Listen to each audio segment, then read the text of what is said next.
There are days you wake up and wish you no longer existed. You walk outside and feel invisible in the noise of the world. You smile, but inside you're empty. You try to hold it together, afraid others will worry. But the truth is, you've been exhausted for a long time. You ask yourself, what's the point of continuing? If I disappeared, would anyone really care? Listen to me. You are not weak.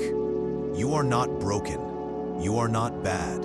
You're just in pain. So much pain that death seems like the only way to finally rest. And if you've ever thought of ending it, or if you're in that dark place right now, please hear me, as a true friend would. I see you, I understand, and you are not alone. Death is not the end.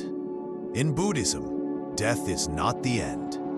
The Buddha never judged those who take their own lives. He simply pointed out, when the body dies, the mind continues, carrying all the unresolved pain, fear, anger, and trauma. A deeply wounded mind, lost in darkness, is drawn to realms of more suffering, not as punishment, but because energy flows where the mind leads. We go where our karmic momentum takes us.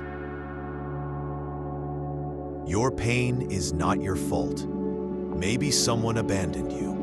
Maybe your childhood was cold and empty of love. Maybe you've tried and tried, but life hasn't been kind.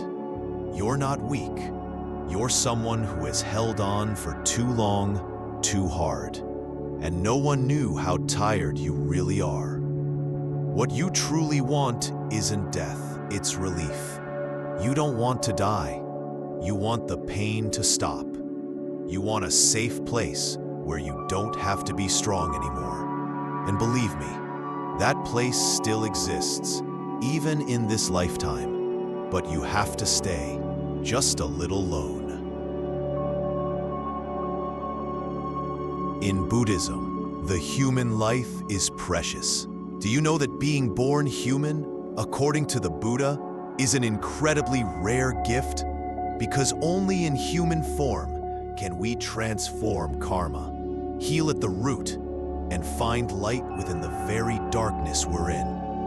If you leave filled with despair or hatred, that state of mind continues, and you'll return again to face the same lesson.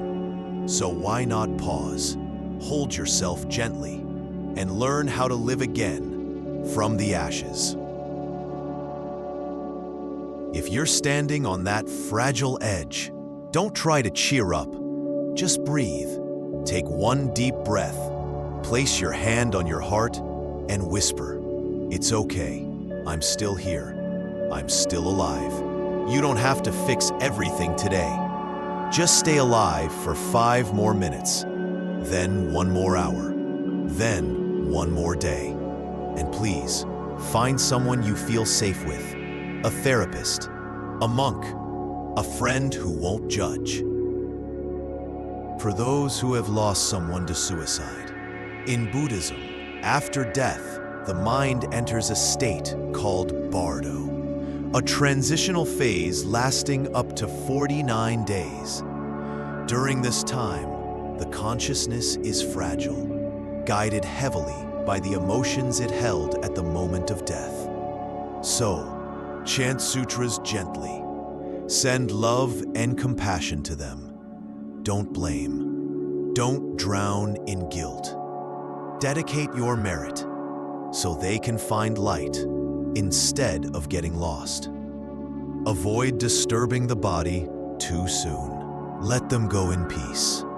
Those who left in pain need double the love.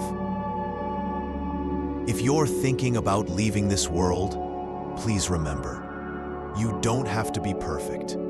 You just have to still be breathing. And I believe, as long as you're breathing, there's still a chance for peace. Don't end your life just because the pain feels too much. Give yourself one more chance. to begin again, with a heart that's been broken but still longs for love. Because it is the hearts that have shattered that know how to hold others with the most tenderness. You are not a burden. You are a sacred seed, and all you need is fertile ground, and you will bloom. The Buddha said in the Anguttara Nikaya, like a seed in good soil, even if trampled, buried, or forgotten, when the rain comes, it will sprout. In Buddhism, suffering is not punishment. It is the material of awakening. Often, the deepest pain becomes the turning point that leads us inward, to see, to release, to grow, and to finally begin the real journey from within. The Buddha didn't awaken during peaceful days. He too struggled. He made mistakes. He pushed too hard and swung to extremes. And it was only in stillness, under the Bodhi tree, that wisdom finally dawned. Life is not punishing you. It's trying to teach you the lesson your soul came to learn. If you haven't learned it yet, it will return. Maybe as a person, a challenge, a heartbreak, but always with the same question. Will you finally see it differently? Because we, like steel, are forged through fire until we are strong enough to hold the light within us. So no matter what your past holds, if you choose to stay, even for a little while longer, the light of understanding and compassion can still grow inside you, even from the wound itself. Like a parabola, when you hit the lowest point, the rise begins. Today's pain could be the pivot point that changes your life.